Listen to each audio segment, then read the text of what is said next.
Hello guys, आप लोग कैसे हो। मुझे पता है कि आप लोग अच्छे ही होंगे। अगर आप लोगों को ये वाली वीडियो पसंद आती है तो लाइक एंड सब्सक्राइब जरूर कीजिएगा और उसके साथ साथ अच्छे अच्छे कमेंट कर देना ताकि मुझे पता चले कि आप लोगों को ये वीडियो कैसे पसंद आई है कि नहीं।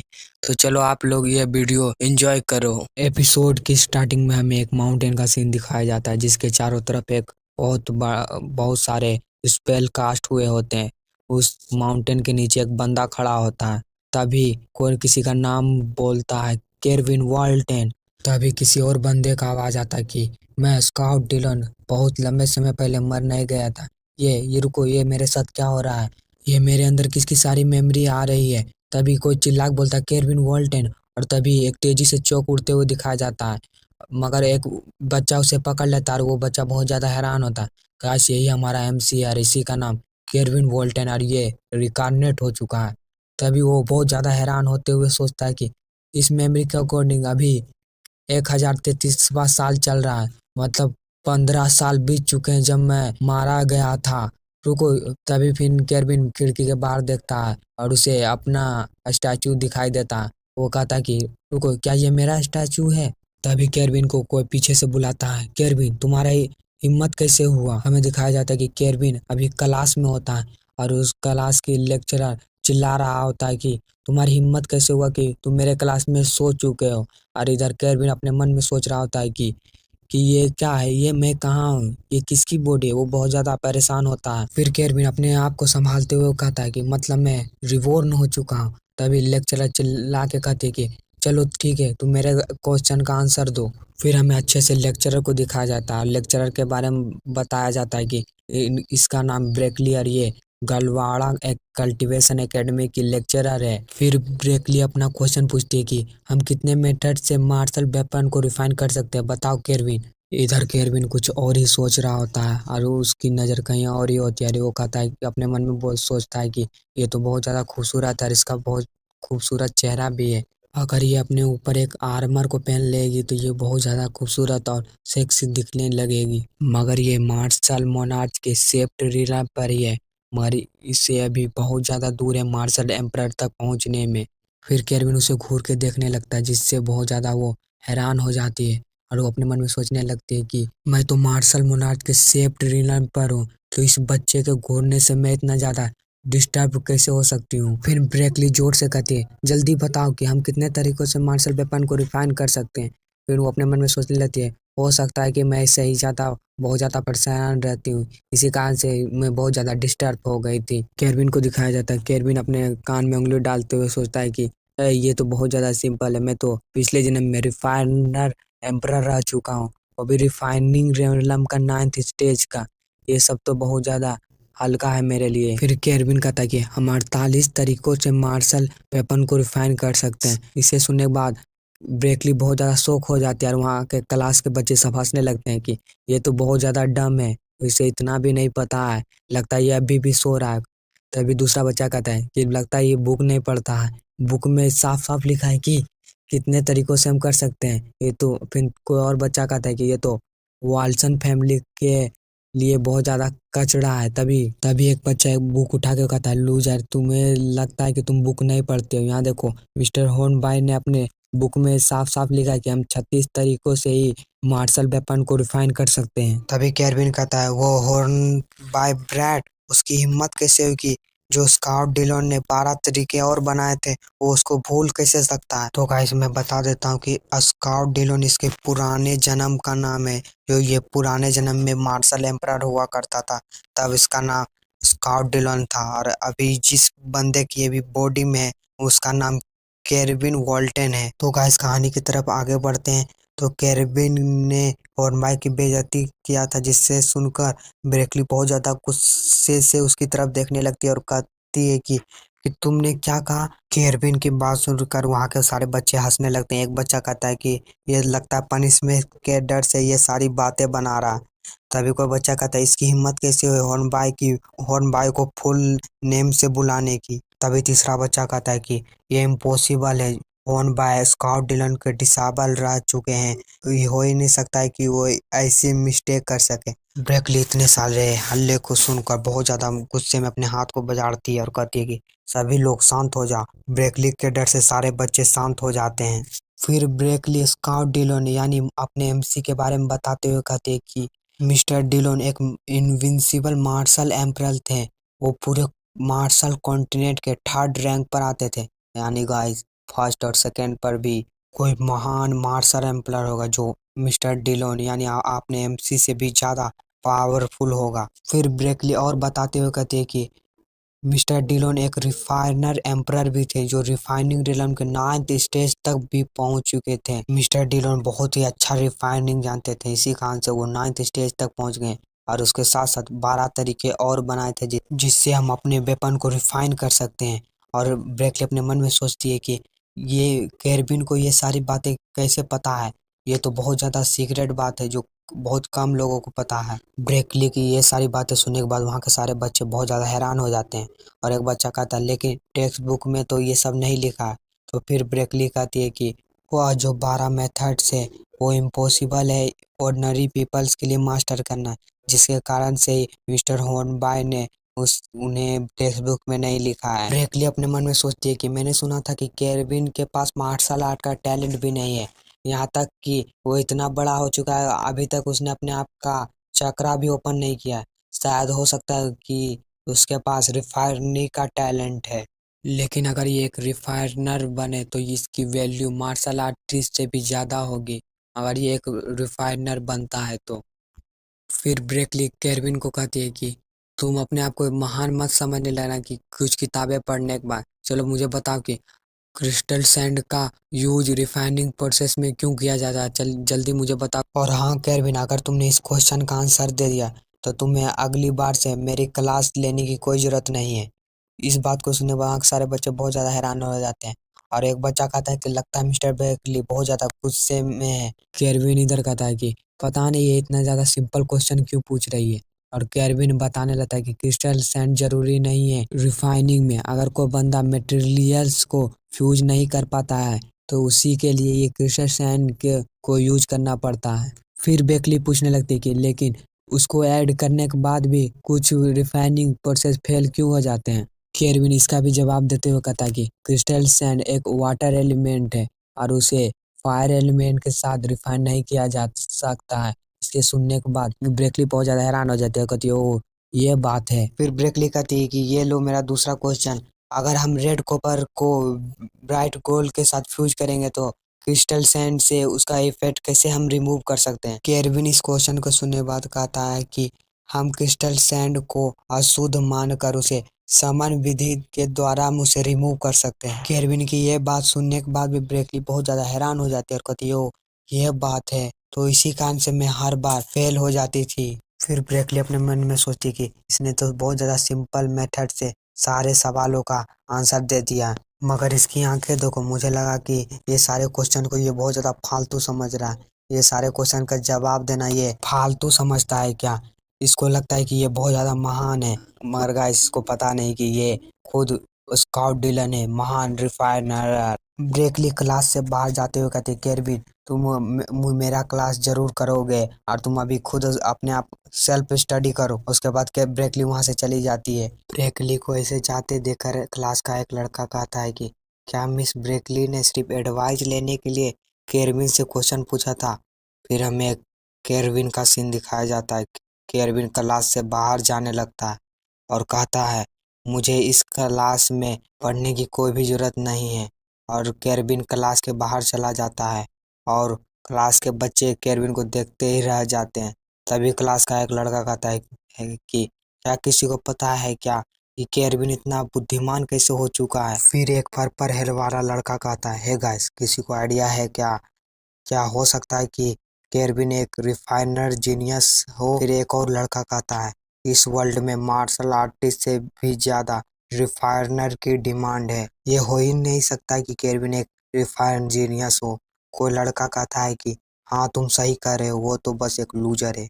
इसी तरह सारे क्लास के बच्चे बकवास कर रहे हो। फिर हमें गलवाडा कैपिटल का सीन दिखाया जाता है।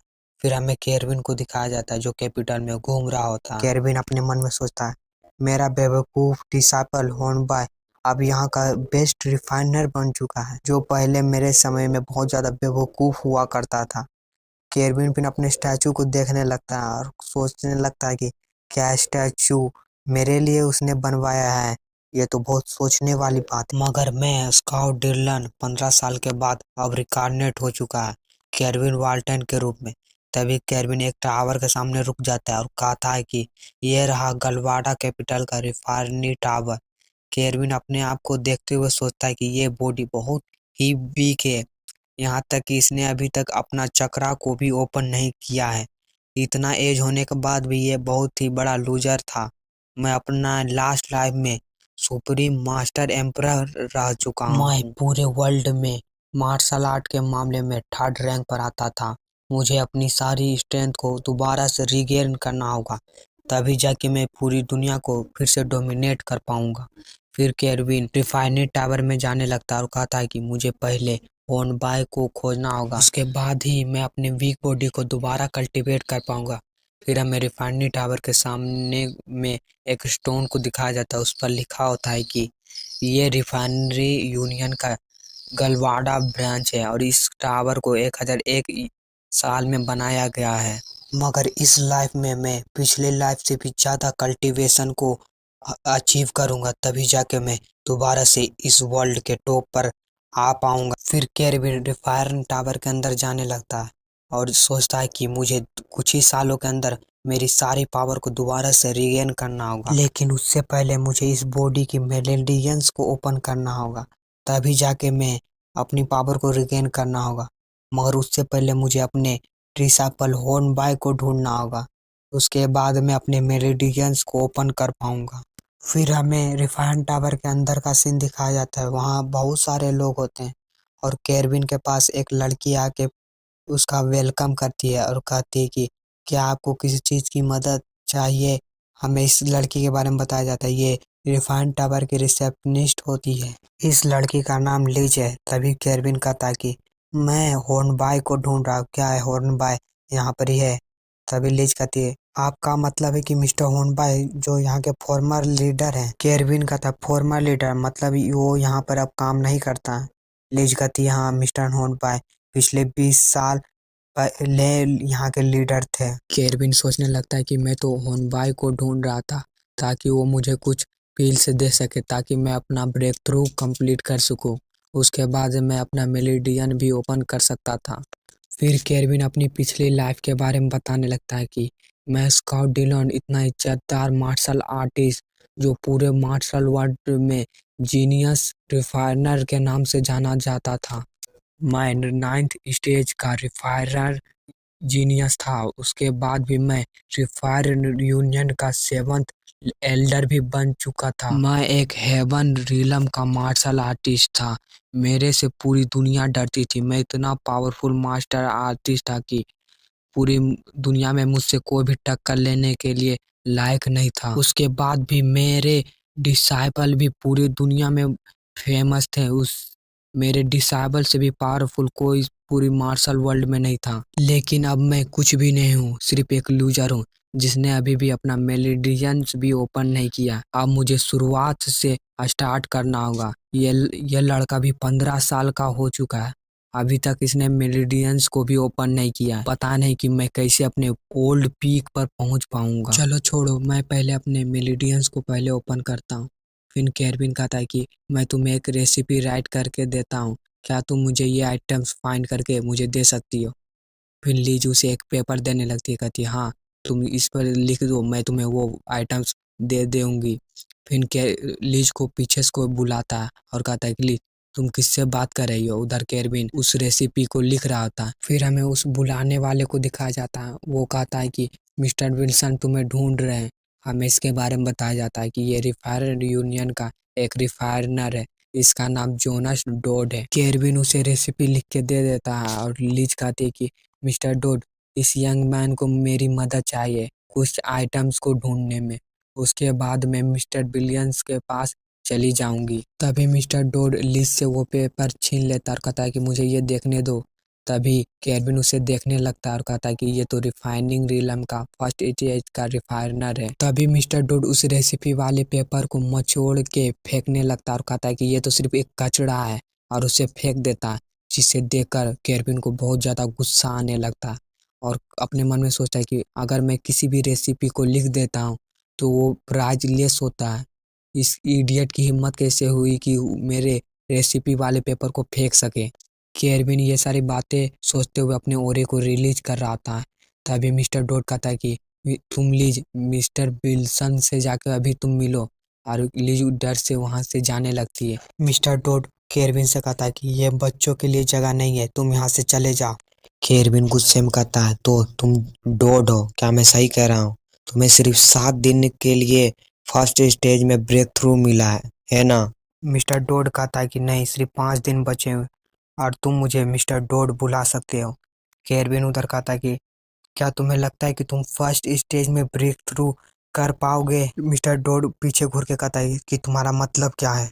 केविन उसके हाथ के बारे में बताते हुए कहता है कि तुम्हारी फिंगर्स ग्रे होना स्टार्ट हो चुकी हैं क्योंकि तुमने इन विंड स्टोन को छुआ था, और तुम्हें तुम्हारे फ्यूजन स्किल को रिफाइनिंग ट्रायल से पहले इम्प्रूव करना होगा, और तुम्हारी बॉडी से टाइगर सल्फर स्टोन की स्मेल आ रही है। तो इसका मतलब है कि तुमको रिफाइनिंग ट्रायल में टाइगर सल्फर स्टोन के साथ एक वेपन बनाना होगा। केविन की इतनी सारी बातें सुनने के बाद मिस्टर डोड बहुत ज़्यादा परेशान होने लगता है और सोचता है कि इस बच्चे को इतनी सारी बातें कैसे पता है।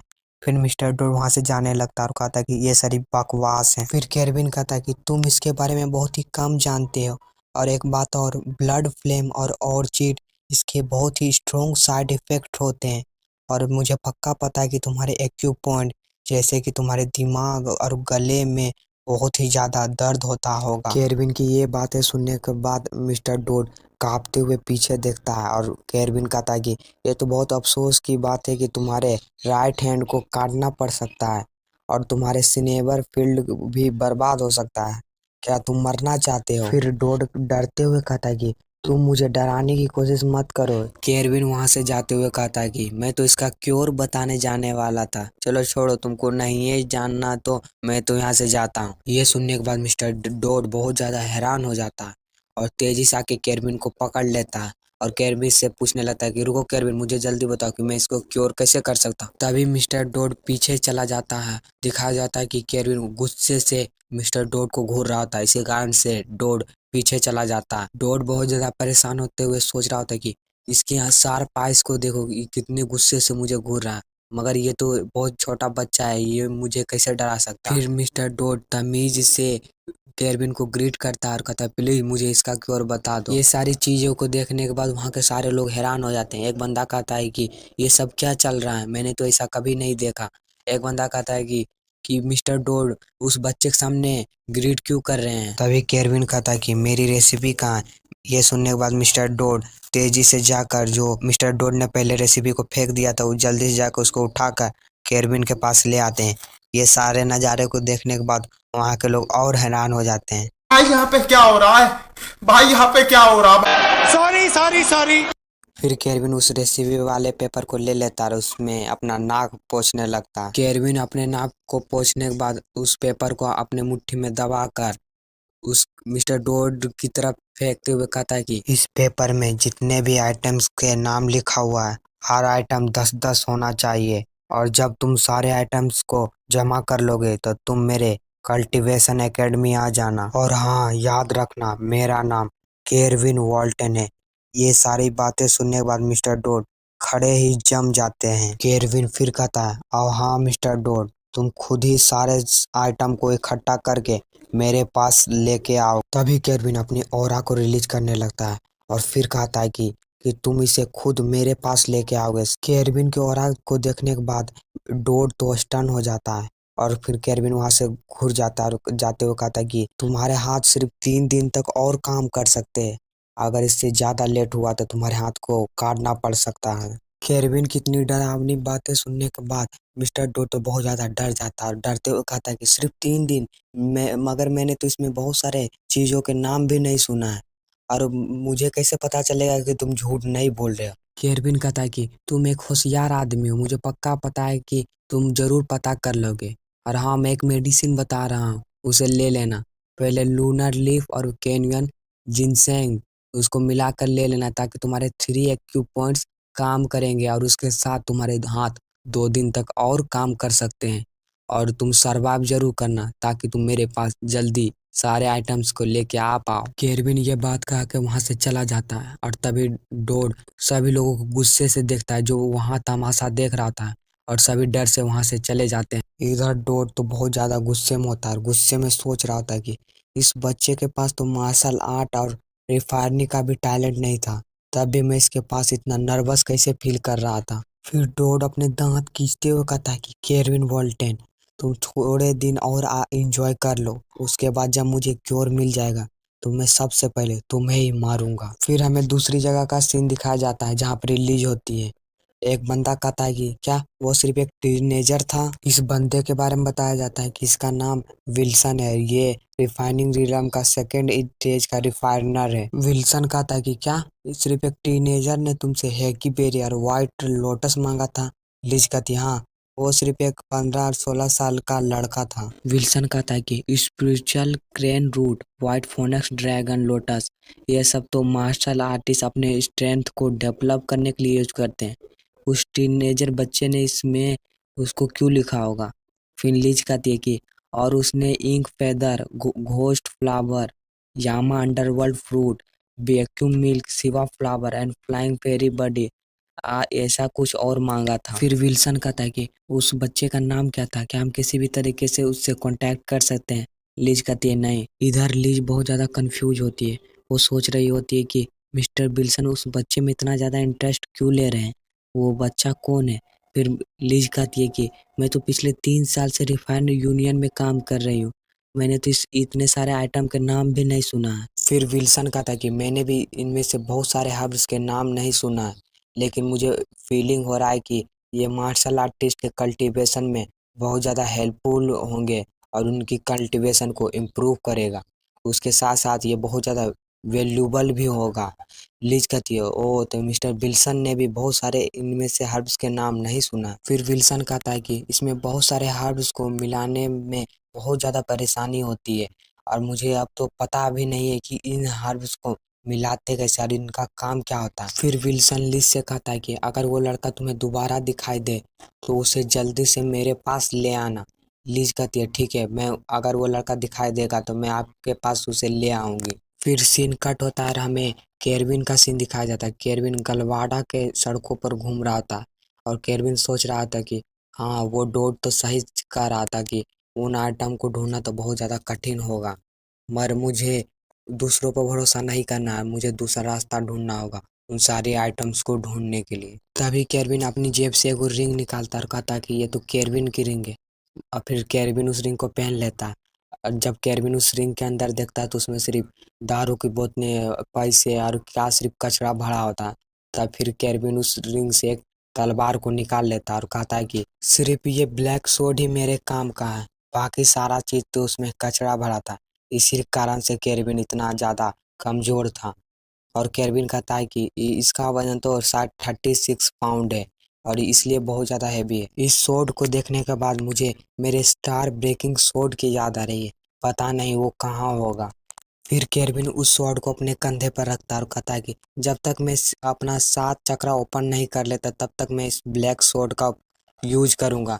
फिर केरविन कल्टीवेशन एकेडमी के गेट पर आ जाता है। केरविन कहता है कि विट्टल स्पिरिट को रिफाइन करने के बाद मैं खुद से मार्शल वेपन को रिफाइन कर सकता हूँ, और उसके बाद मैं अपने लिए मार्शल वेपन को बनाऊंगा। केरविन आराम से जा रहा था, तभी कोई बंदा उस पर अटैक कर देता है और केरविन उसे डोज कर लेता है और उसके बाद स्टाइल से पीछे की ओर चला जाता है। दिखाया जाता है कि केरविन के ही क्लास के लड़के केरविन को बुली करने होते हैं। इस बड़े बाल वाले लड़के का नाम है इवन लैंडन और दूसरे रोजर मर्फी। ये इवन कहता है कि केरविन तुमने आज बहुत क्लास में धूम मचाया है। तभी केरविन अपना डायलॉग कहने ही वाला होता है कि तभी केरविन के सामने 2 बंदे आ जाते हैं जो केरविन के दोस्त होते हैं। इस मोटे लड़के का नाम हार्डी और इस लंबे लड़के का नाम कॉपर है। कॉपर कहता है कि इवन और रोजर तुम दोनों यहाँ क्या कर रहे हो। हार्डी कहता है कि नहीं, ये दोनों यहाँ कुछ नहीं कर रहे, बस गली के कुत्तों की तरह कर रहे हैं, पता नहीं इन दोनों को केरबिन से क्या चाहिए। केरबिन उधर पीछे से कहता है कि ये तो हार्डी और कॉपर है, ये तो केरबिन के दोस्त हैं। तभी इवन कहता है कि कुछ नहीं, जो लास्ट क्लास में केरबिन ने धूम मचाया था उसी का पता करने के लिए मुझे मिस्टर हैगिन ने भेजा है। और उसके बाद इवन अटैक करने के लिए आगे बढ़ने लगता है। इवन को अटैक करते हुए देखकर केरबिन के दोस्त भी अटैक करने के लिए आगे बढ़ने लगते हैं और हार्डी कहता कि तुम दोनों बहुत ज्यादा कर रहे हो। फिर हार्डी और इवन दोनों फाइट करने लगते हैं, मगर हार्डी को बहुत ज्यादा दिक्कत होने लगता है और दोनों पीछे हट जाते हैं। फिर कॉपर हार्डी को संभालता है और कहता है कि हार्डी, तुमने अभी 4th लेवल के चक्र में ब्रेक थ्रू किया। हार्डी कहता है मगर वो तो पहले से ही 4th लेवल में। तभी रोजर अटैक करने के लिए आगे बढ़ने लगता है और हंसते हुए कहता है कि ओह, तुम्हारा 4th लेवल का चक्र है। और हार्डी भी उसका सामना करने के लिए आगे आ जाता है और हार्डी कहता है कि तुम्हें इतना घमंडी नहीं होना चाहिए। फिर दोनों का पंच आपस में टकरा जाता है, मगर हार्डी सिर्फ चक्रा के 4th लेवल पर होता है और रोजर 5th लेवल पर, जिसके कारण हार्डी का हाथ टूट जाता है और हार्डी दर्द के कारण चिल्लाने लगता है। और जब कॉपर उसे संभालने के लिए आगे जाता है, मगर कॉपर भी उसे संभाल नहीं पाता, जिसके कारण हार्डी कॉपर के ऊपर गिर जाता है। फिर रोजर कहता कि तुम जान चुके हो ना कि हम दोनों में कितना डिफरेंस है। 4th लेवल चक्र और 5th लेवल के चक्र में बहुत ही बड़ा डिफरेंस होता है। आगे से हम दोनों से टक्कर लेने की कोशिश मत करना। इन सभी फाइट के होने से वहां पर एकेडमी के बच्चे जमा होने लगते हैं।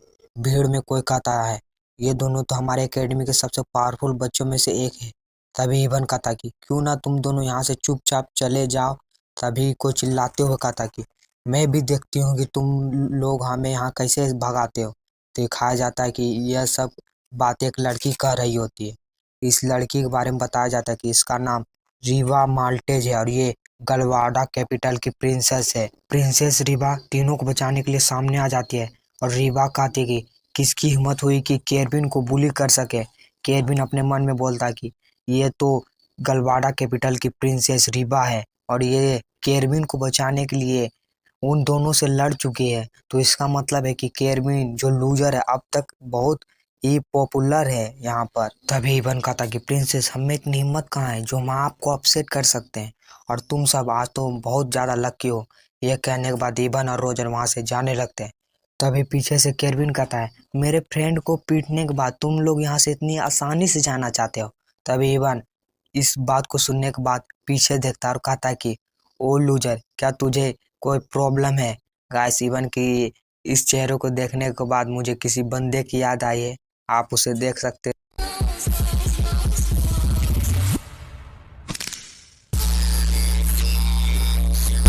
ये तो टट्टी है। Thank you. फिर केरबिन अपने तलवार को घिसराते हुए प्रिंसेस रीवा के सामने आ जाता और कहता कि ज्यादा नहीं, मैं बस देखना चाहता हूँ कि 5th लेवल के चक्रा और जिसके पास चक्रा नहीं है उसमें कितना डिफरेंस होता।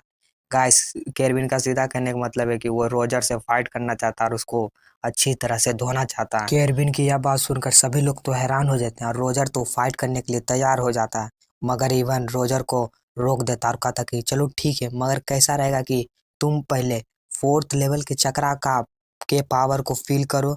यह कहने के बाद अपने चक्रा को एक्टिवेट कर लेता है और अटैक करने के लिए आगे बढ़ने लगता है। इवन को अटैक करते हुए देखकर केरबिन के सारे फ्रेंड बहुत ज्यादा डर जाते हैं।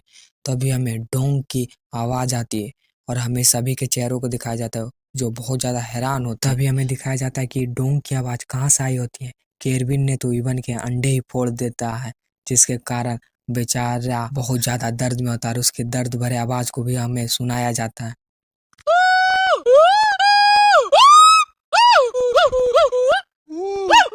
केरबिन के इतने खतरनाक अटैक को सहने के बाद बेचारा इवन डाउन ही हो जाता है। तभी रोजर कुछ कहने वाला होता है, तभी केरबिन कहता है कि तुमने देखा, मैंने सिर्फ अपने लेफ्ट पैर को उठाया था, मुझे नहीं पता था कि ये सीधा आ रहा और उसके अंडों पर लग जाएगा। रोजर ये बात सुनने के बाद बहुत ज्यादा गुस्से में होता है, कहता है कि तुम सिर्फ एक बहाना बना रहे हो।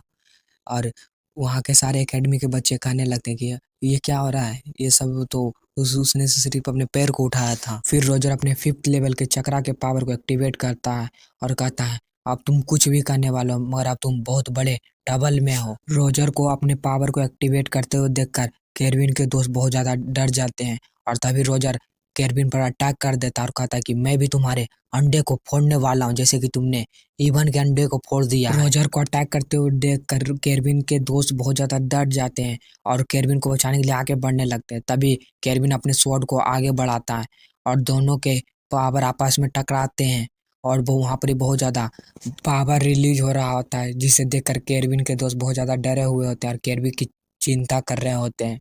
तभी थोड़ी देर के बाद हमें दिखाया जाता है कि रोजर के हाथ में केरविन के स्वॉर्ड ढुका होता है और फिर हमें रोजर के शकल को दिखाई देता है जिसे बहुत ज्यादा दर्द हो रहा होता है और वो दर्द से बोलता है मेरा हाथ बहुत ज्यादा चिल्ला रहा था। फिर तभी केरविन रोजर के अंडों को भी फोड़ देता है और केरविन रोजर को भी डाउन कर देता है। रोजर को डाउन करने के बाद केरविन थम्स अप दिखाता है, हाँ कहता है कि सब चीज हो चुका है। और इसे देखने के बाद कि केरविन ने 4th लेवल और 5th लेवल के चक्रा वाले पावर को हरा दिया है और उसके पास चक्रा भी नहीं है, ये देखने के बाद वहाँ एकेडमी के बच्चे बहुत ज्यादा हैरान होते हैं और सोच रहे होते हैं कि ये सब क्या हो रहा है। केरविन की फाइट को देखने के बाद एक एकेडमी का एक बच्चा कहता है कि व्हाट द हेल। रोजर क्या सोच रहा था कि वो एक मार्शल आर्टिस्ट होने के बाद एक स्वॉर्ड के सामने अपने खाली हाथों के साथ लड़ सकता है। पता नहीं, वो बहुत ज्यादा बेवकूफ था। ऐसे ही सारे बच्चे रोजर को ही दोष दे रहे होते हैं। अभी केरविन अपनी स्वॉर्ड को जमीन में गाड़ते हुए कहता है, अगर मैं तुम्हारे जैसे कुछ मार्शल अप्रेंटिस को पीट नहीं पाता ना तो मैं खुद को मार डाल। फिर केरविन अपनी स्वॉर्ड को लेकर रोजर की तरफ बढ़ने लगता है और कहता है, रोजर तुमने जो मेरे दोस्तों के साथ किया उसका बदला तो मुझे लेना ही पड़ेगा ना। केरविन को अपने पास आते हुए देखकर रोजर की तो फट जाती है और चिल्लाते हुए कहता है, नहीं नहीं मेरे पास मत आओ।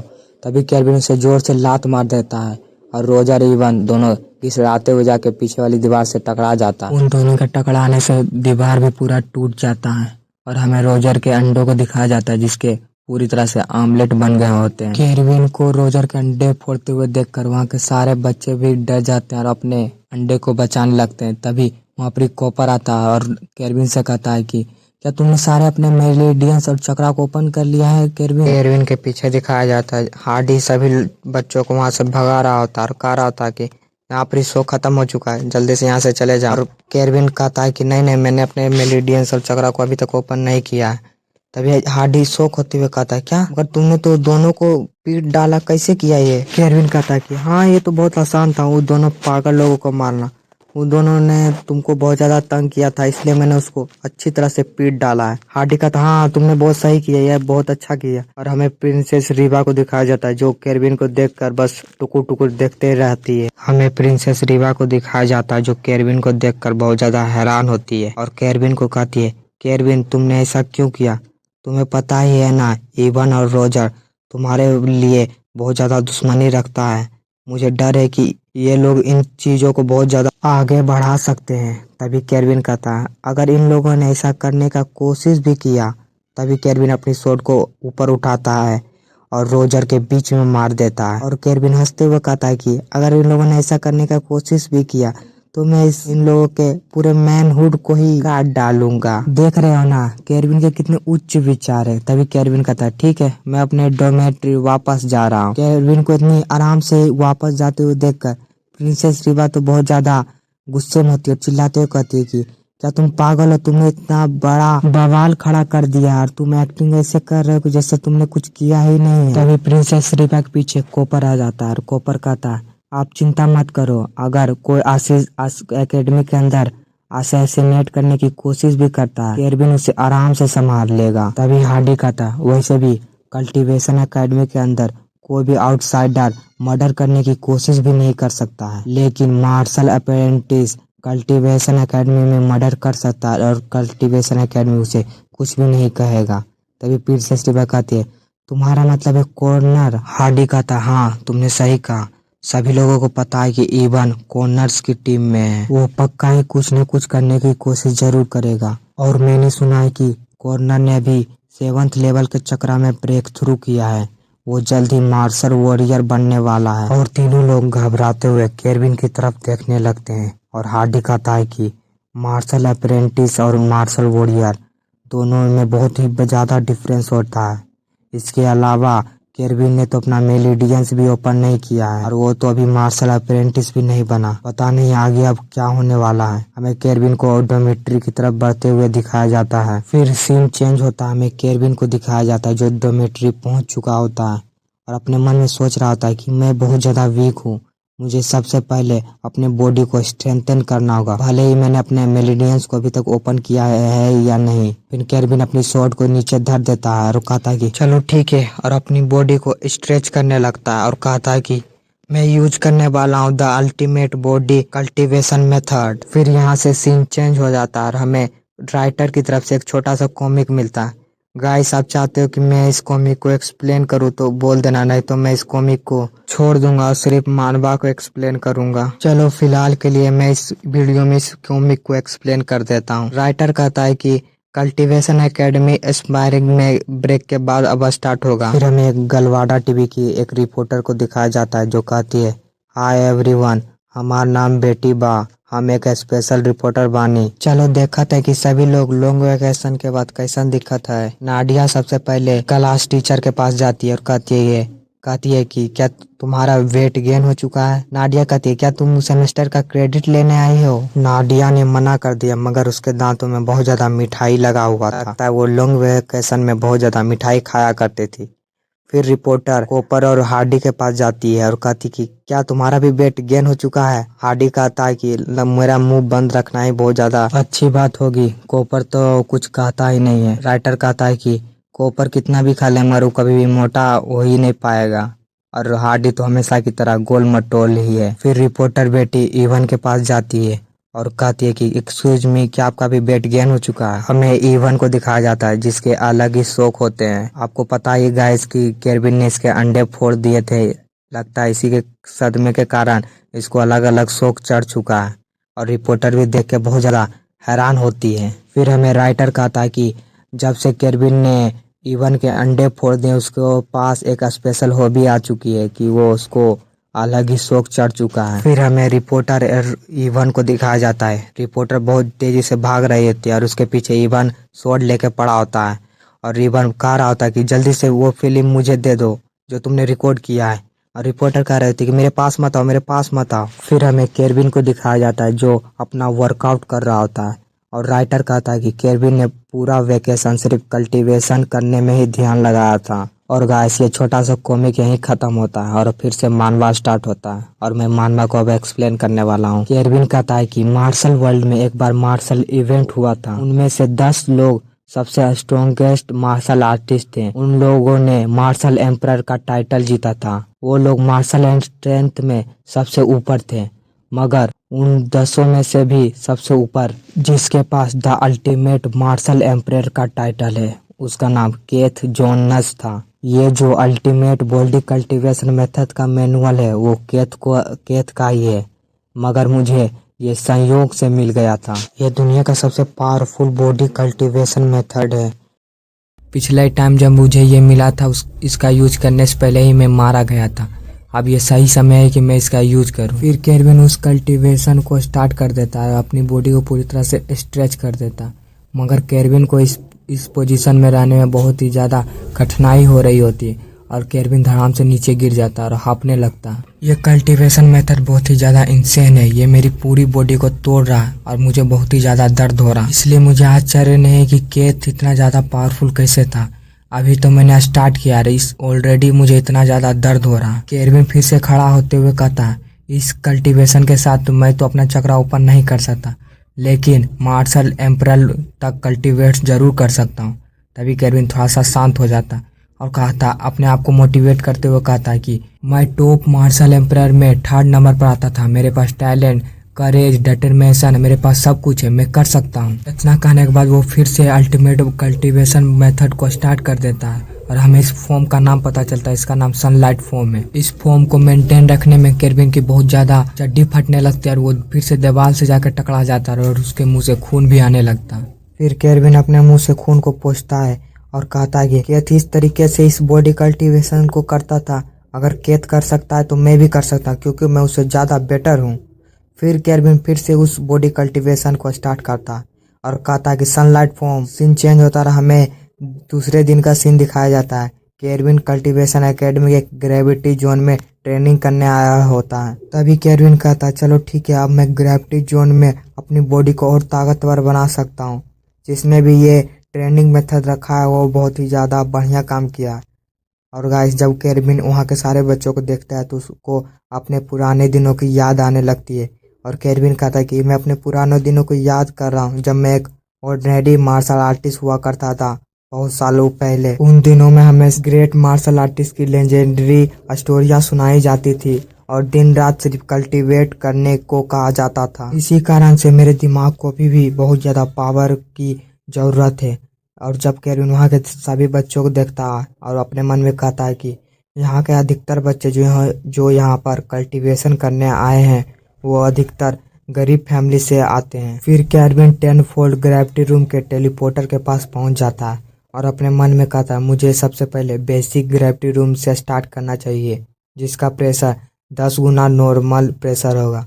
अगर गाइस आपको समझ में नहीं है तो मैं बता देता हूँ कि अगर यहाँ पर 1 गुना है तो ग्रेविटी रूम में जाने के बाद वो 10 गुना मल्टीप्लाई हो जाएगा। फिर केरविन टेलीपोर्टर के अंदर जाने के बाद अपनी जेब से एक स्टोन निकाल कर उस टेलीपोर्टर में तोड़ देता है, जिसके कारण उस टेलीपोर्टर से बहुत ज़्यादा रोशनी निकलने लगती है और केरविन टेलीपोर्ट होकर ग्रेविटी रूम में टेलीपोर्ट हो जाता है। जैसे ही केरविन वहाँ पर टेलीपोर्ट होता है उसकी फिर से चड्डी फटने लगती है और वो फिर से हाँफने लगता है। और केरविन अपने मन में कहता है कि यह बस 10 फोल्ड ग्रेविटी है, इतना ही इसकी बॉडी के लिए बहुत ही ज़्यादा हो रहा है। लकीली मैंने इसके बारे में सोच के रखा था, यह तो बॉडी बहुत ही कमज़ोर है। फिर केरविन सामने की तरफ देखता है, हमें 10 फोल्ड ग्रेविटी रूम का सीन दिखाया जाता है। और गाइस आप देख सकते हो ये कहाँ से रूम लग रहा है, कितना ही पागल बना रहे हैं हम लोगों को। फिर केरविन उस टेलीपोर्टर से नीचे उतरने लगता है और हमें बताता है कि यहाँ पर कुल 200 रूम है और हर रूम में एक एक बच्चा अपना कल्टीवेट करता है। और यहाँ पर बहुत सारे बच्चे एक एक रूम का खाली होने का बहुत ही बेसब्री से रूम का खाली होने का इंतजार करते हैं। तभी केरविन अपना डिवाइन सेंस का यूज करता है और उसको पता चल जाता है कि रूम नंबर 30 का जल्दी वो खाली होने वाला है। और केरविन उसकी तरफ से जाने लगता है और कहता है कि मुझे जल्द से जल्द अपना सनलाइट फॉर्म मास्टर करना होगा। और केरविन उस रूम की तरफ जाने लगता है। तभी दिखाया जाता है कि उस रूम का दरवाज़ा भी ओपन हो रहा था और उस रूम का जो स्टूडेंट है वो भी देखकर बहुत ही ज़्यादा हैरान होता है। और दरवाज़ा की आवाज़ सुनने के बाद वहाँ के सारे बच्चे भी उधर ही देखने लगते हैं। और एक बच्चा कहता है कि ये रूम आखिरकार अवेलेबल हो ही गया, लेकिन उस ब्रैट ने उस रूम को ले लिया। दूसरा स्टूडेंट कहता है कि मैं कितना दिनों से यहाँ पर इंतज़ार कर रहा हूँ कि मुझे एक रूम मिल जाएगा। ये लड़का तो बहुत ही ज़्यादा लकी है कि इसको एक रूम जितना जल्दी मिल गया। तीसरा लड़का कहता है कि मुझे तो इस ब्रैट के अंदर से इनर एनर्जी भी महसूस नहीं हो रहा, ये आखिरकार ये 10 फोल्ड ग्रेविटी रूम में खड़ा कैसे है। केरविन उधर सोच रहा था कि इस नए लड़कों को क्या पता कि मेरे पास तो डिवाइन सेंस है, उसी के कारण से मुझे पता चल गया। फिर केरविन उस रूम के अंदर जाने लगता है। तभी किसी का हाथ आकर केरविन को रोक देता है और हमें उस लड़के को दिखाया जाता है। वो लड़का कहता है कि मेरा नाम ब्रैंडन कोक्स है, मैं यहाँ का एक पीक मार्शल अप्रेंटिस हूँ, मेरा 7th लेवल का चक्रा भी ओपन है, तुम लगता है एक न्यू कॉमर हो, मुझे इस रूम को लेने दो। केरविन कहता बकचोदी मत कर, मेरे रास्ते से हट जा, मुझे इस रूम के अंदर जाने दे। ब्रैंडन कहता तुमने क्या कहा। केरविन की बात सुनने के बाद वहाँ के सारे बच्चे आपस में बात करने लगते हैं। एक बच्चा कहता कितनी शर्म की बात है, एक मार्शल अप्रेंटिस को एक छोटे से बच्चे ने इतना रूड तरीके से कैसे बोल सकता है। एकेडमी के बच्चों के सामने इतनी बेइज्जती होने के बाद ब्रैंडन केरविन से कहता इतने सारे बच्चों के सामने मुझे शर्मिंदा मत करो, अगर तुम मुझे ये रूम दे देते हो तो मैं तुम्हारा एकेडमी के अंदर अच्छी तरह से ख्याल रखूंगा। तभी केरविन गुस्से में कहता मेरे पिछवाड़े का चुम्मा ले और यहाँ से चुपचाप निकल जा, यहाँ पर ज्यादा बकचोदी मत कर।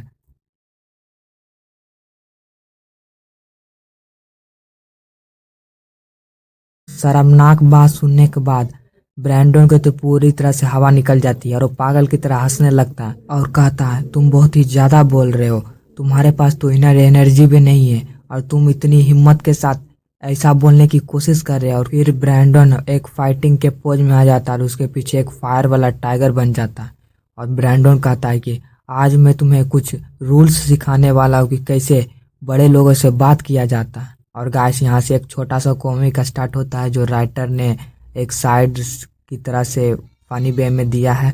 अगर आप चाहते हो कि मैं इसे एक्सप्लेन करूँ या इसको हटा दूँ तो बता देना कमेंट सेक्शन में। पहले आप देख लो आपको कैसा लगता है, फिर बता देना कमेंट सेक्शन में। चलो अब मैं स्टार्ट करता हूँ। हमें एक बंदे को दिखाया जाता है जो किसी को डांट रहा होता है और कहता है कि ये लाइन बहुत ही ज़्यादा ठीक है, इसे फिर से रीड्रॉ करो। हमें फिर से दिखाया जाता है कि वो और किसी को डांट रहा होता है और कहता है कि ये यहाँ पर बहुत ही ज़्यादा डार्क हो गया, इसे फिर से रिकलर करो। और हमें फिर से उसे दिखाया जाता है, वो खड़ा होकर कहता है कि लीड एडिटर होना कितना ही औसम है। हमें उसके पीछे किसी की परछाई को दिखाया जाता है, वो चिल्लाते हुए कहता है कि यहाँ पर ही मेरा पार्ट इतना छोटा क्यों है, इसे फिर से रीड्रॉ करो और मेरे चैप्टर को बड़ा करो। हमें इस लीड एडिटर के पिछवाड़े को दिखाया जाता है जो पूरी तरह से लाल हो गया होता है, मतलब इस कैरेक्टर ने उसकी पूरी तरह से बजाई होती है। ये छोटा सा कॉमिक यहीं खत्म होता और हमारा मानवा फिर से स्टार्ट होता। हमें ब्रैंडन को जोर जोर से हंसते हुए दिखाया जाता है जो कहता है कि आज मैं तुम्हें कुछ रूल सिखाने वाला हूँ जो तुम्हें फॉलो करना चाहिए, नहीं तो तुम्हारे साथ बहुत ही बुरा हो सकता है। ब्रैंडन के हंसने की बात सुनने के बाद वहाँ के एकेडमी के बच्चे भी उधर ही देखने लगते हैं और एक बच्चा कहता है कि ब्रैंडन ने अपना वाइटल स्पिरिट भी कंडेंस कर लिया है। मैंने सुना है कि वो उसके पास बहुत ही पावरफुल टैलेंट है और उसने पिछले हफ्ते ही अपना 7th लेवल वाला चक्रा ओपन किया है। अधिकतर बच्चों को महीनों लग जाते हैं अपना वाइटल स्पिरिट कंडेंस करने, मगर उसने तो कुछ ही दिनों के अंदर अपना वाइटल स्पिरिट कंडेंस कर लिया। मुझे लगता है वो जल्दी ओरिजिन लेवल में पहुंचने वाला है। दूसरा बच्चा कहता है कि मुझे नहीं लगता कि वो मार्शल अप्रेंटिस के स्टेज पर है, वो जल्द ही मार्शल वॉरियर के स्टेज पर पहुंचने वाला है, क्योंकि उसने वाइटल स्पिरिट को भी कंडेंस कर लिया है और उसकी बॉडी से प्रेशर निकल रहा है वो ही बहुत ही ज़्यादा है। एक और स्टूडेंट कहता है उसकी जो बॉडी से प्रेशर निकल रहा है वो बहुत ही ज़्यादा इम्प्रेसिव है, वो जल्द ही ओरिजिन रिलम में पहुंचने वाला। हमें ब्रैंडन को दिखाया जाता है जो अपने फाइटिंग में पोज में होता है और कहता है कि ब्रैड मैं आज अच्छे मूड में हूँ, आज मैं तुमको मारूंगा नहीं, मैं तुम्हारे हड्डियों को अच्छी तरह से तोड़ूंगा। ये कहने के बाद उसको लगता है कि मैंने बहुत ही बड़ा तीर मार लिया और वो बहुत ही जोर जोर से हंसने लगता है। केरबिन ब्रैंडन की बकवास सुनने के बाद उसको इग्नोर करके अपने रूम की तरफ जाने लगता है और कहता है कि ये तो टाइगर एम्बूसिंग फिस्ट है, ये तो बहुत ही ज़्यादा अच्छा है, मगर तुम्हें इसका यूज करना नहीं आता, तुमने इसको अभी तक मास्टर नहीं किया, पहले तुम इसको मास्टर करके आओ फिर मुझसे फाइट करना। अपने आप को इग्नोर होते हुए देखकर उसकी तो पूरी तरह से जली होती है और वहाँ के एकेडमी के बच्चे भी उसकी पूरी तरह से जला रहे होते हैं। उसमें से एक बच्चा कहता है कि क्या वो लड़का पागल है, उसकी हिम्मत कैसे हुआ कि एक मार्शल अप्रेंटिस को जिसका लेवल 7th लेवल का चक्रा है उसको इग्नोर करते हुए।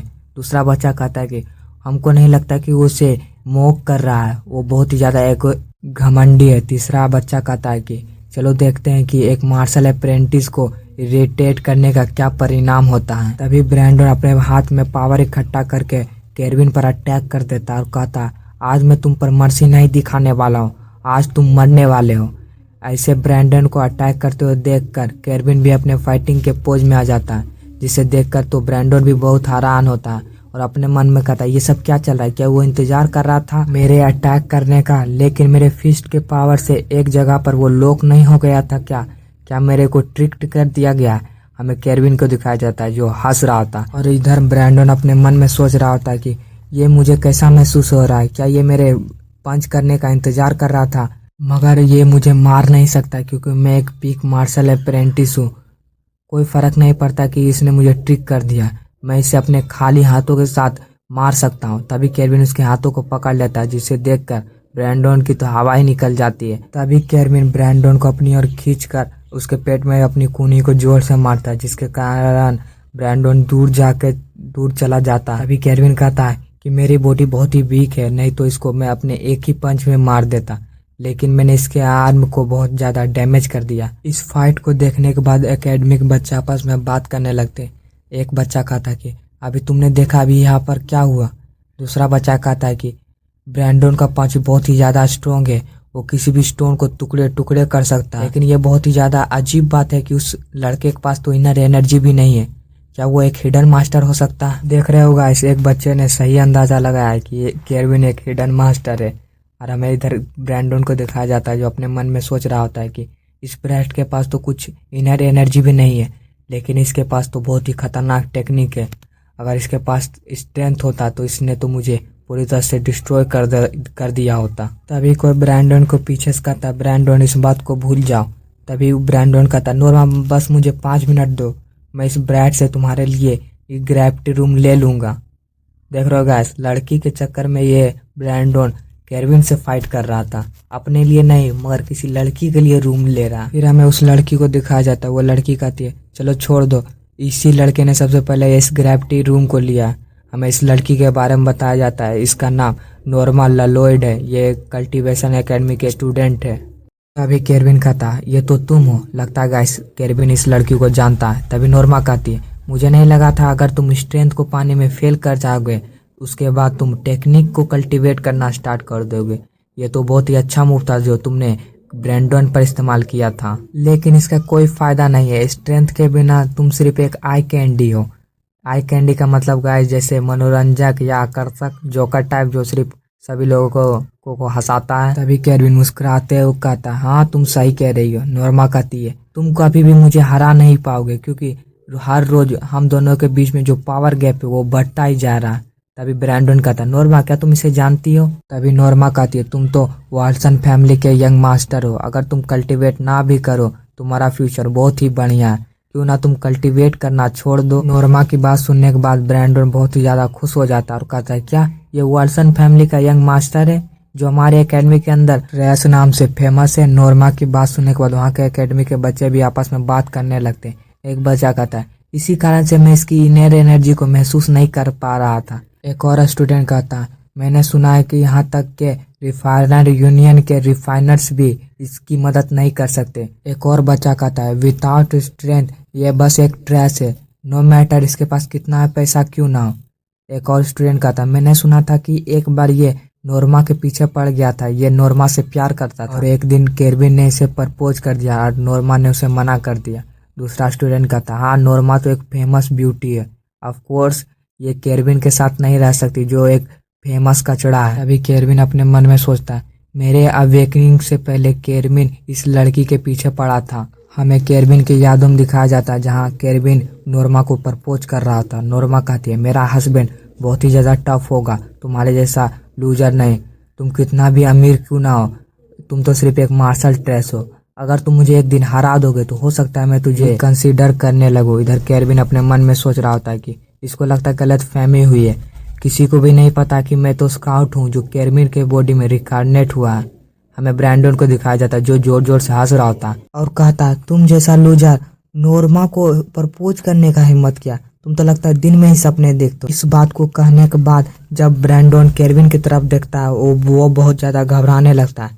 तभी हमें केरविन को दिखाया जाता है जो कहता है कि मुझे लगता है तुम्हें गलत फहमी हुई है, नो मैटर कि मैं एक लूजर हूँ या नहीं, मैं तुमसे फाइट नहीं करने वाला। और केरविन वहाँ से जाने लगता और जाते जाते कहता है कि अगर तुम्हें कुछ कहना नहीं है तो मैं जा रहा हूँ अपना कल्टीवेट करने। और उसके बाद केरविन उस रूम के अंदर चला जाता है, उस रूम का दरवाजा बंद हो जाता। इधर नोरमा को दिखाया जाता है जो केरविन को बस देख रही होती है और हमें नोरमा के पीछे ब्रैंडन को दिखाया जाता है जो बहुत ज़्यादा घबरा रहा होता है और अपने मन में सोच रहा होता है कि ये सब क्या चल रहा है, वो तो बस एक कचरा है जिसने अपना चकड़ा भी ओपन नहीं किया। उसके बाद भी जब उसने मुझे घूर के देखा तो मुझे इतना डर क्यों महसूस हो रहा, उसकी कितनी खतरनाक आंखें थी। और कांपते हुए कहता है क्या मैं अपनी फाइट करने का हिम्मत खो रहा हूँ। तभी नोरमा कहती है ब्रैंडन केरविन सही कह रहा है, तुम्हारा ट्रायंगल एम्बुशिंग फर्स्ट बहुत ही ज़्यादा इम्प्रेसिव है लेकिन तुमने उसको मास्टर नहीं किया, अगर तुमने उसे मास्टर कर लिया होता तो तुम्हें आज यहाँ पर मार नहीं खाना पड़ता। और ब्रैंडन को बहुत ही ज़्यादा गुस्सा आ रहा होता है और वहाँ के एकेडमी के बच्चे भी ब्रैंडन पर हंस रहे होते हैं। फिर सीन चेंज होता है और हमें केरविन का सीन दिखाया जाता है। केरविन के रूम के अंदर 2 स्टैचू होते हैं। केरविन कहता है कि यहाँ पर जो स्टैचू है जो ब्लैक स्टील स्टोन का बना हुआ है ये हजारों सालों से यहाँ पर एग्जिस्ट करता है, कोई फर्क नहीं पड़ता तुम कब और कहाँ, यहाँ पर हजारों मार्शल आर्टिस्ट ने हार्ड वर्क करके हायर कल्टीवेशन हासिल किया है। तभी केरविन अपना कोट निकाल कर फेंक देता और कहता मेरे पास वेस्ट करने का टाइम नहीं है, मुझे जल्द से जल्द अपना स्ट्रेंथ को गेन करना होगा और जब मैं अपना मेलिडियंस और वाटर स्पीड को कंडेंस कर लूँगा तो हो सकता है मैं कुछ सालों के अंदर पीक हेवन रिलम तक पहुँच जाऊँ। फिर केरविन अटैक करने के लिए आगे बढ़ने लगता और कहता चलो अब स्टार्ट करते हैं। फिर केरविन उस स्टैचू पर अटैक करने के लिए आगे बढ़ने लगता। तभी हमें केरविन को दिखाया जाता है जो फिर से अपना दीवार से टकरा जाता और उसके मुंह से फिर से खून आने लगता। हमें केरविन को दिखाया जाता है जिसकी हालत पूरी तरह से खराब हो चुकी होती है और केरविन दर्द से कराते हुए कहता है कि मुझे नहीं लगा था कि सनलाइट फॉर्म का इफेक्ट 10 फोल्ड ग्रेविटी जोन में आने के बाद मल्टीप्लाई हो जाएगा। और केरविन फिर से खड़ा होता है और कहता है मुझे 3 दिनों के अंदर अपना फिजिकल लेवल मार्शल अप्रेंटिस तक पहुंचाना होगा, तभी जाके मेरा मेलिडियंस का ओपन होने का चांस 60% होगा। और केरविन फिर से सनलाइट फॉर्म को मास्टर करने लगता है, जिसके कारण से उसको फिर से उसके मुंह से खून आने लगता है। हमें सीन चेंज होता है, हमें कुछ बच्चों का सीन दिखाया जाता है। राइटर हमें बताता है कि केरविन और ब्रैंडन की फाइट पूरी एकेडमी के अंदर फैल गई होती है और सभी लोगों को पता चल जाता है कि केरविन ने सिर्फ एक ही पंच के अंदर ब्रैंडन को हरा दिया होता है, जिसके पास 7th लेवल का चक्र है और केरविन के पास सिर्फ एक ऑर्डिनरी बॉडी है और केरविन ने फिर भी ब्रैंडन को हरा दिया है। सीन चेंज होता है और हमें 3 दिन के बाद का सीन दिखाया जाता है। केरविन के रूम का दरवाजा ओपन हो रहा होता है और केरविन को देखने के बाद वहाँ के सारे बच्चे बहुत ज़्यादा हैरान होते हैं और हमें केरविन को दिखाया जाता है जिसकी पूरी तरह से हालत खस्ता हो चुकी होती है। उसके सारे कपड़े फट चुके होते हैं। लगता है केरविन ने पूरी हार्डकोर ट्रेनिंग की है, जिसके कारण उसकी हालत पूरी तरह से खराब हो चुकी होती है। और केरविन रूम से निकलने के बाद सीधे टेलीपोर्टर की तरफ बढ़ने लगता है। केरविन को देखने के बाद वहाँ के सारे बच्चे भी हैरान होते हैं और एक बच्चा कहता है ये कौन है? इसने तो अपने आप को पूरे इंटेंस ट्रेनिंग में झोंक दिया है। इसको लगता है बहुत ही ज़्यादा इंटेंस ट्रेनिंग की है। मुझे नहीं लगता कि इसे इतना सीरियस होने की जरूरत थी। दूसरा लड़का कहता है ओ मुझे याद आया, ये तो लगता है केरविन है जिसने ब्रैंडन को अपने सिंगल स्ट्राइक में हरा दिया था। एक और स्टूडेंट कहता है इसलिए मुझे आश्चर्य नहीं कि इसने पीक मार्शल अप्रेंटिस को अब विदाउट मेलिडियंस को ओपन करते हुए हरा कैसे दिया। लगता है ये बहुत ही ज्यादा हार्डकोर ट्रेनिंग करता है, इसी कारण से इसने पीक मार्शल अप्रेंटिस जैसे ब्रैंडन को हरा दिया था इसने। एक और स्टूडेंट कहता क्या ये नोर्मा को हराने के लिए कर रहा है ऐसा? एक और लड़का ये तो इम्पॉसिबल है कि ये नोर्मा को हरा सके, क्योंकि मैंने सुना है कि वो ओरिजिन रिलम में वो जल्दी मार्शल वॉरियर बनने वाली है। तभी एक और स्टूडेंट कहता बकवास करना बंद करो और अपनी कल्टीवेशन पर ध्यान दो। यहाँ तक कि एक लड़की और एक जो जिसे ट्रैश कहा जाता था वो भी हम लोगों से आगे बढ़ चुका है। अपने कल्टीवेशन पर ध्यान दिया नहीं जाता, बब सिर्फ बकवास करने पर ध्यान देते हैं। जाओ सभी यार अपने कल्टीवेशन पर ध्यान दो। तभी कोई लड़का केरविन के रूप में जाने लगता है और वो बहुत ही ज्यादा हैरान हो जाता है। सारे स्टूडेंट उससे पूछने लगते हैं क्या हुआ, तुम इतना घबरा क्यों रहे हो? और सारे बच्चे केरविन के रूम की तरफ जाने लगते हैं। हमें केरविन के रूम का सीन दिखाया जाता है। केरविन ने पूरे दोनों स्टैचू को तोड़ दिया होता है और पूरा रूम को भी तबाह कर दिया होता है। एक स्टूडेंट कहता है ये तो ब्लैक स्टील स्टोन का बना था, इस ब्रैट ने इसको इतना तोड़ कैसे दिया? क्या वो अभी भी ह्यूमन है कि नहीं? फिर सीन चेंज होता है, हमें केरविन को नहाते हुए दिखाया जाता है। केरविन कहता है कि लगता है मेरी सारी इंजरी पूरी तरह से रिकवर हो चुकी है। और केरविन हमें अल्टीमेट बॉडी कल्टीवेशन मेथड के बारे में बताता है कि ये जो अल्टीमेट बॉडी कल्टीवेशन मेथड है, ये जो लेवल 9 का रिफाइनरी पिल होता है वो उससे भी ज़्यादा एफिशिएंट है। मतलब अल्टीमेट बॉडी कल्टीवेशन बहुत ही ज़्यादा पावरफुल कल्टीवेशन मेथड है। फिर केरविन नहाने के बाद अपने कपड़े को पहन लेता है और कहता है अब मेरे पास मार्शल अप्रेंटिस जितनी स्ट्रेंथ आ चुका है, अब मैं सिंपल रिफाइनरी भी कर सकता हूँ। अगर मेरे पास कुछ लो लेवल्स का पिल होता तो मैं अपने कल्टीवेशन को स्पीड अप कर सकता। तभी केरविन को पीछे से कुछ महसूस होता। हमें दिखाया जाता है केरविन पर किसी ने पंच किया होता और केरविन ने उस पंच को रोक लिया होता। केरविन उसके बाद उसके हाथ को पकड़कर सामने पटक देता।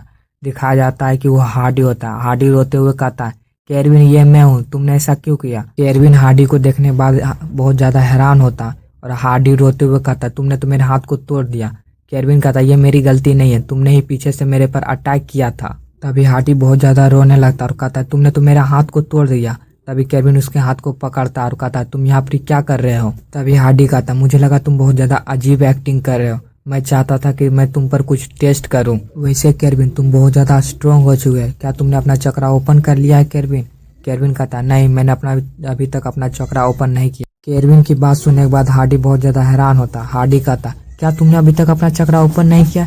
लेकिन तुम तो बहुत ज्यादा स्ट्रांग हो चुके हो, और वैसे भी तुम कुछ दिनों से कहाँ पर थे? नाडिया तुमको खोज रही थी। तभी केरविन हार्डी के टूटे हुए हाथ को फिर से लोकेट कर देता और केरविन कहता नाडिया वो बत्तख की बच्ची मुझे क्यों ढूंढ रही है? फिर केरविन अपने हाथ को साफ करते हुए कहता है मैंने तुम्हारे हाथ को फिर से रिकनेक्ट कर दिया। इधर हमारे हार्डी को दिखाया जाता है जिसकी आत्मा उसके शरीर से जा रही होती है और हार्डी कहता है केरविन तुम अपने दिमाग से पागल हो चुके हो क्या? तुमने ऐसा क्यों किया? अभी हार्डी चिल्लाते हुए कहता है कि उससे भी ज्यादा इम्पोर्टेंट है कि तुम बहुत बड़ी मुसीबत में फंस चुके हो और कुछ दिनों से कॉर्नर एकेडमी के अंदर नहीं दिखा। मैंने सुना है कि कॉर्नर कल्टीवेशन करने के लिए गया है। वो जल्द ही ओरिजिन रिलम में ब्रेक थ्रू करने वाला है। और तुम्हें पता ही है ना, इवन और रोजर कॉर्नर्स की टीम में, वो जल्द ही अपना कल्टीवेशन खत्म करने के बाद तुम्हारे पास जरूर आएगा। केरबिन शांति से कहता, काम डाउन हार्डी, वो तो बस ओरिजिन रिलम में है ना। हार्डी चिल्लाते हुए कहता, क्या बस ओरिजिन रिलम? तुम्हें पता है ना ओरिजिन रिलम का मतलब क्या होता? इसका मतलब ये है कि उसने वाइटल स्पिरिट को भी कंडेंस कर लिया होगा और वो रियल का मार्शल आर्टिस्ट बनने वाला है। और तुमने सिर्फ मार्शल अप्रेंटिस को हराया।